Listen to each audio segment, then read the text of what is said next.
I'm gonna start off this video by saying, I want to give a big shout out to Blood Boxing. He inspired me to make this video, and it's been a long time coming for to make this boxing video. I love boxing.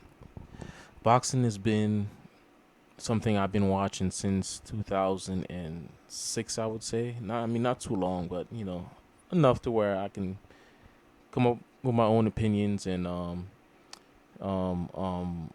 give you guys an insight of my knowledge that I learned over the years. Now, I want to start off by saying also, there's a lot of boxing YouTube channels out there like Boxing Beats a Rhyme, 78 Fight News, Egos World, a lot of good channels out there. I'm missing I would say I'm missing a good 30, 40. I can't believe I can't think about it on top of my head, but it's a lot of channels I watch, and they keep me up to date and they keep me entertained. And I have a YouTube channel which is very small. It's some I basically make the channel just for my personal use. I didn't really expect to get a lot of views. I just made a couple drone videos, electronic videos, and anything that has to do with electronics, computers, drone, helicopters, RC helicopters. Little stuff there and there. I made some YouTube videos on, and I kept it in my archive and upload some of them. Didn't upload some of them, but now I want to start getting into this boxing. This boxing, which I should have been started a couple years ago. I mean, I should have been uploading videos and giving you guys my opinion years ago. But I just stayed back and enjoyed you guys' channel. Even what's the other channels? I know there's on the Boxing Voice, which is one of my favorite channel to watch. Um, there's a lot of good channels out there that keep me informed with the sport of boxing.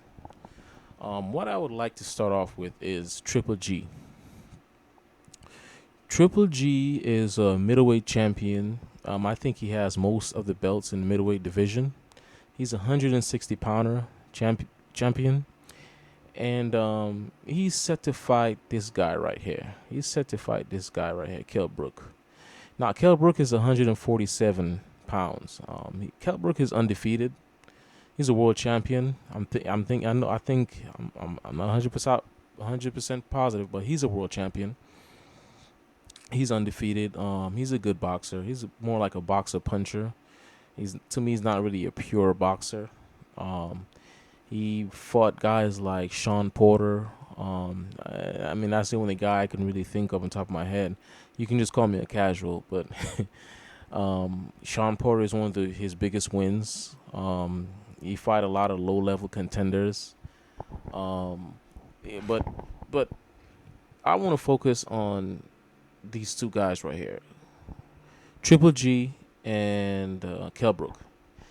Now, these guys are set to fight.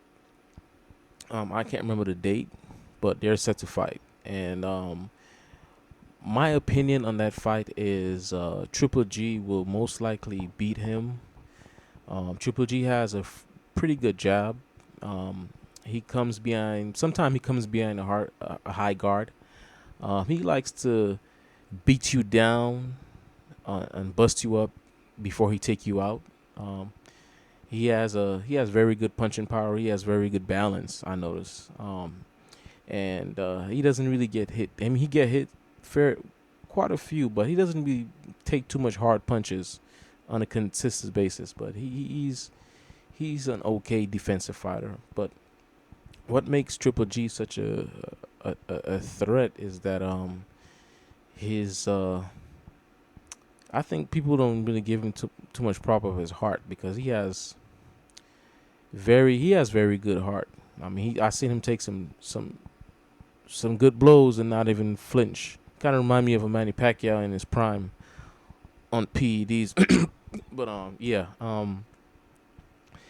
so yeah. I mean, he's a good fighter. I like him a lot. He's a decent fighter. His people is not really doing him any favor by requesting that he can fight from 154 pounds all the way up to 168 pounds. And when there's certain fighters like a Lara, which is one division lower than him, and certain other fighters like Andre Ward, which is right here, he was 168 kingpin, and he moved up to 175 to fight Kovalev. Um, the Andre Ward called this right Triple G out, and their team made a lot of excuses why they couldn't make the fight, and so Andre Ward just went up to 175 pounds, and he will be fighting this guy right here, Kovalev. Okay, but let's get back to the Triple G and Kell Brook fight. Now this fight. First, let me finish off what I was saying about Triple G. Triple G, he's a very good I would say a mid-range fighter. He's not really an inside fighter. He don't really come in inside very close to you and shoot punches. I mean, he'll do it, but not on a consistent basis. He's not really an inside fighter. He's a mid-range fighter. He likes to keep his distance. He likes to keep you unbalanced with his jab. He can close the distance pretty good when he wants to, and he has very good tactics, like I would say pressure tactics, where he'll wear you down and take you out in the later part of the rounds. He's a hard puncher, but he's not a one punch knockout artist. He's just a beat you down type of guy, and for all the opponents he's been fighting, they just cannot hang with this guy. He said it once he's in his groove and he sets his tempo and he's jabbing you. It'll be a matter of time till the right hand comes to the head or a powerful body shot. I mean, he can come at you a lot of ways. There's not been he haven't been there with guys that can really test him. Like some of the guys that he fought, it's just average contenders. I mean, in my eyes, you hardly heard Dominic Wade. I think he's one of his last opponents was Dominic Wade, which nobody really heard of Dominic Wade. He fought a couple of good, like Martin Murray. He fought Martin Murray, which is to me that's a good win.